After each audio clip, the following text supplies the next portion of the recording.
সবাইকে নতুন বছরের যথাযোগ্য স্থানে সম্মান জানাই। সবার এই বছরটা ভালো কাটুক, আনন্দে কাটুক, সেটাই ভগবানের কাছে কামনা করি।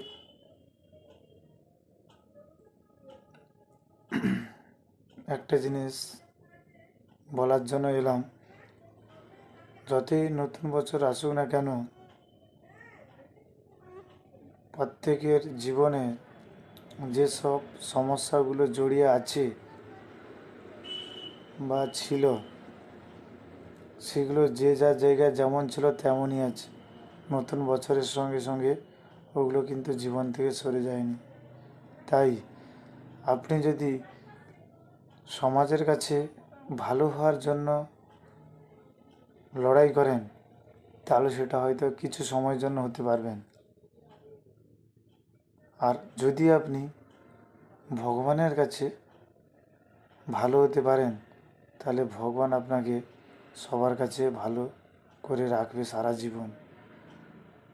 অতএব নতুন বছরে উল্লাস যতটা আপনি করছেন করুন, সঙ্গে সঙ্গে ভগবানের প্রতি একটু ভালোবাসা ভক্তি বাড়িয়ে দিন। তাহলে হয়তো আপনার জীবনটা নতুন বছরের সঙ্গে সঙ্গে আরও সুন্দর হয়ে উঠবে। এটাই আমার